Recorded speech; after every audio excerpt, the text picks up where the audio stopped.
Tendo em vista os recentes acontecimentos e a grande repercussão que teve o acidente de Mariana com a presença de metais pesados, nos perguntamos: o que são metais pesados? São metais sem função biológica, com potencial tóxico e ecotóxico, que possuem certas características químicas. Por exemplo, o chumbo é um metal pesado, de coloração branco-azulada, tornando-se acinzentado quando exposto ao ar. Muito macio, altamente maleável, de baixa condutividade elétrica e altamente resistente à corrosão. O chumbo foi um dos primeiros metais utilizados pelo homem. A galena é o principal mineral do qual o chumbo é extraído. O mais amplo uso do chumbo é na fabricação de acumuladores. Outras aplicações importantes são na fabricação de forros para cabos, elementos de construção civil, pigmentos, soldas e munições. Globalmente, calcula-se que cerca de 300 milhões de toneladas de chumbo já foram expostas no meio ambiente durante os últimos 5 milênios. A questão ambiental de exposição ao chumbo foi levantada após o rompimento de 2 barragens na cidade de Mariana, na região central de Minas Gerais. No organismo humano, o chumbo não é metabolizado, e sim complexado, sendo diretamente absorvido, distribuído e excretado. Os componentes de chumbo inorgânico entram no organismo por inalação, a rota mais importante na exposição ocupacional, ou ingestão, via predominante para a população em geral. Uma vez absorvido, o chumbo se distribui entre o sangue, os tecidos moles e os tecidos mineralizados. Os tempos de meia-vida do chumbo nestes 3 compartimentos são bastante diferentes, sendo estimado em 36 dias para o sangue, 40 dias para os tecidos moles e 27 anos para os ossos. O chumbo é excretado por várias rotas, porém, só a excreção renal e a gastrointestinal são de importância prática. A quantidade excretada, independente da rota, é afetada pela idade, características de exposição e dependente da espécie. E os rins são os órgãos críticos na exposição ao chumbo.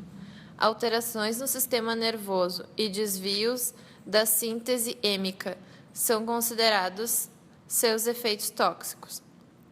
O chumbo altera a biossíntese da hemoglobina em vários níveis enzimáticos, bem como a síntese da globina e a utilização intracelular do ferro.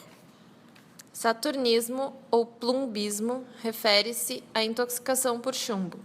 Na intoxicação crônica, a formação de linhas de deposição de sulfeto de chumbo nas gengivas, chamadas de linhas de Burton. E, em imagens de raio-x, é possível ver o chumbo depositado nos ossos. No hemograma, a redução do hematócrito e da hemoglobina e presença de pontilhado basófilo nas hemácias. Além da clínica, o diagnóstico de intoxicação por chumbo é confirmado pela dosagem de algum parâmetro de dose interna, como chumbo no sangue, plumbemia, ou na urina, plumbúria, ou algum parâmetro de efeito do chumbo na cadeia de formação da hemoglobina, como o aumento do ácido delta-aminovelúnico na urina e na diminuição na atividade do ácido delta-amino evelúnico desidratase.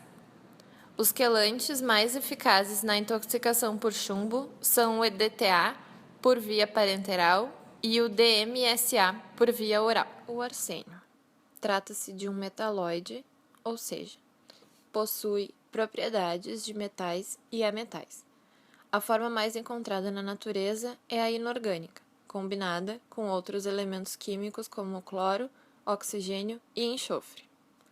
Foi utilizado há mais de 2.400 anos na Grécia e em Roma como agente terapêutico. Porém, só foi descoberto em 1250 por Alberto Magno. As bases de numerosos conceitos modernos de quimioterapia derivam dos trabalhos de Ehrlich sobre compostos orgânicos de arsênio. O arsênio é utilizado na fabricação de semicondutores e circuitos integrados, pigmento em pirotecnia, na indústria do vidro para sua descoloração, como aditivos em ligas metálicas, na fabricação de conservantes de madeira e de couro, tendo sua ação conservante. O arsênio é absorvido pelo organismo humano principalmente por inalação e ingestão. O arsênio inorgânico trivalente interage fortemente com grupos sulfidrilas de moléculas orgânicas. Diversas enzimas são afetadas com isso, ocasionando danos em vários sistemas celulares, como a respiração celular. A exposição aguda ao arsênio, os sintomas são odor de alho na respiração, náusea, vômitos e cólica abdominal, além da insuficiência renal. Já na exposição crônica, os sintomas são ronquidão e perfuração do septo nasal, hiperceratose palmar plantar, além de graves distúrbios hematológicos. Embora haja métodos para medir a concentração de arsênio no sangue, o melhor teste é a excreção urinária em 24 horas. A melhor análise laboratorial é a espectrometria de absorção atômica, porém é uma metodologia muito cara. Também temos os testes qualitativos, porém estes apresentam baixa especificidade. Na intoxicação aguda, a principal ameaça é a perda de líquidos. Então, como tratamento, temos a administração de fluidos por via endovenosa. Na intoxicação por ingestão em menos de 2 horas, o tratamento será descontaminação por lavagem gástrica. O quelante mais utilizado é o dimercaprol. Seu uso é associado a efeitos nocivos, então é necessário analisar o custo-benefício. O mercúrio, de massa 200,59 unidades de massa atômica, é o único metal no estado líquido a temperatura ambiente. Pode ser encontrado como mercúrio metálico ou elementar, mercúrio inorgânico e mercúrio orgânico. Não é um bom condutor de calor comparado com outros metais, entretanto, é um bom condutor de eletricidade.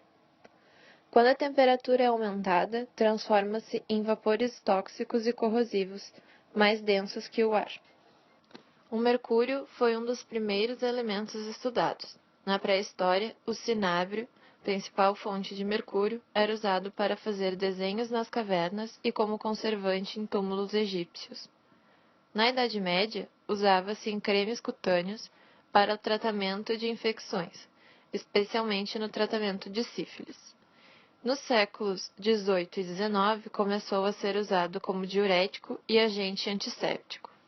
No século XX, as aplicações dos compostos de mercúrio eram frequentes.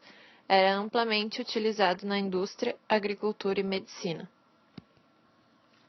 O mercúrio é um dos metais mais tóxicos encontrados no meio ambiente e, apesar da proibição, é usado em muitos setores, como tintas, agrotóxicos e farmacoquímicos. O mercúrio metálico é utilizado para a fabricação de instrumentos de medição, como catalisador na indústria de cloro-soda, amálgamas odontológicas, fabricação de lâmpadas fluorescentes e extração de ouro. O mercúrio inorgânico é usado em medicamentos, como catalisador em indústrias de plástico. O mercúrio orgânico é usado em tintas, fungicidas, conservantes de madeira e medicamento. O mercúrio metálico, quando inalado, é totalmente absorvido pelos pulmões e distribuído em todos os tecidos, principalmente rim e cérebro, e é eliminado na urina e nas fezes.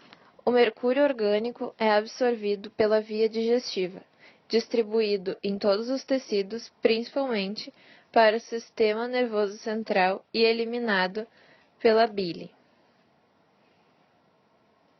O mercúrio inorgânico é absorvido pelas vias inalatória, digestiva e cutânea, distribuído principalmente pelos rins e excretado pela urina e fezes. A toxicidade do mercúrio está diretamente relacionada com sua ligação covalente aos grupos chiol das diferentes enzimas celulares nos microsomas e na mitocôndria, o que leva à interrupção do metabolismo e da função celular. Os sintomas da intoxicação aguda por mercúrio elementar são dispneia, tosse, febre, dor no peito, náuseas, vômitos, pneumonite e convulsões.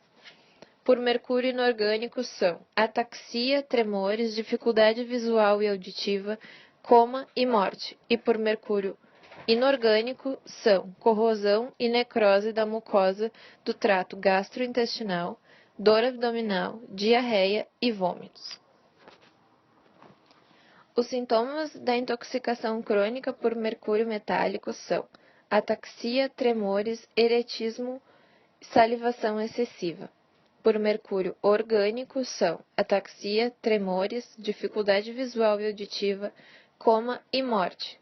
E por mercúrio inorgânico são nefropatia, acrodinia, doença de Minamata e síndrome do chapeleiro maluco. A exposição ao vapor de mercúrio origina a chamada doença do chapeleiro maluco.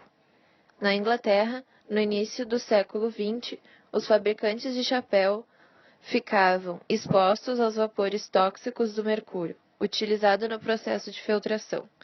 Com o tempo, esses trabalhadores passaram a desenvolver movimentos involuntários nos músculos do rosto e extremidades, além de apresentarem problemas de coordenação motora e distúrbios psicológicos. A doença de Minamata é uma síndrome neurológica causada por severos sintomas de intoxicação por mercúrio.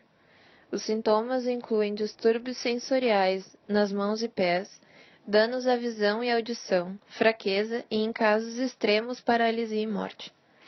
A doença demora cerca de 20 anos para se manifestar após o início da contaminação. Tem o nome de Minamata porque foi detectada pela primeira vez no Japão, numa aldeia de pescadores, às margens de uma baía com este nome, contaminada por mercúrio despejado por uma indústria no local. O diagnóstico de intoxicação por mercúrio pode ser difícil, porque os sintomas são comuns a uma grande gama de doenças. Além dos sintomas, a história de contatos com o metal tem uma importância decisiva. Pode ser feito por sangue e urina para intoxicações recentes ou no cabelo para intoxicações ao longo dos meses. O tratamento da intoxicação por mercúrio metálico inalado pode não ser tão simples. O paciente poderá receber ar ou oxigênio umidificados, respiração por aparelhos, aspiração do mercúrio para fora dos pulmões e medicação para remover o mercúrio do organismo. Para tratar a intoxicação por mercúrio inorgânico, geralmente é adotado um tratamento de suporte. O tratamento da intoxicação por mercúrio orgânico também consiste na administração de agentes quelantes, que se ligam aos sais do metal presentes no sangue e facilitam a excreção antes que seja absorvido pelo organismo. O cádmio é um metal branco, prateado, maleável e dúctil. Apresenta resistência química e mecânica. O cádmio foi descoberto no ano de 1817 pelo químico alemão Strohmeyer, que, ao aquecer a calamina, percebia sua mudança de cor devido à presença de um contaminante. Fontes de exposição ao cádmio: áreas adjacentes a fundições de chumbo, zinco e cobre, combustão de carvão, pigmentos como cádmio amarelo, baterias níquel-cádmio indevidamente descartadas, monitores de televisão e cigarro. Não existe sistema que regule o metabolismo de absorção e excreção de cádmio. Uma das formas do cádmio entrar no nosso organismo é através dos pulmões, quando presente na fumaça do cigarro ou em forma de pó oxidado. Após a absorção, o cádmio é amplamente distribuído pelo organismo. O cádmio é distribuído ligado principalmente aos eritrócitos. Sua concentração no plasma é baixa. Cerca de 80 a 90% do cádmio do organismo estão ligados à metalotioneína, diminuindo os níveis de cádmio circulante, consequentemente, diminuindo sua biodisponibilidade. A média de concentração de cádmio nos órgãos aumenta com a idade, atinge um patamar aos 50 anos e depois ao declínio. A excreção é muito lenta, pois o metal tem um tempo de meia-vida muito longo, cerca de 17 a 38 anos. O cádmio que é absorvido é excretado pela urina. Grande parte do cádmio inalado ou ingerido é excretado pelas fezes devido à não absorção pelo trato gastrointestinal. Sintomas da intoxicação por cádmio são diminuição da temperatura corporal, hiperatividade, náuseas, vômitos, cólicas abdominais, diarreia, perda de dentes e dores articulares. O marcador biológico mais sensível para se verificar a contaminação por cádmio é o cádmio urinário, em decorrência de seu tempo de meia-vida longa. Não existem tratamentos específicos para intoxicação por cádmio. Realiza-se tratamento de suporte dos sintomas. Em 1888, Van Gogh utilizou os compostos com o cádmio como o corante em parte da obra artística 12 girassóis numa jarra. Em 1927, na Conferência Internacional de Pesos e Medidas, redefiniu o metro segundo uma linha espectral do cádmio. Além disso, é possível comprar facilmente pela internet o metal pesado em sites como o AliExpress.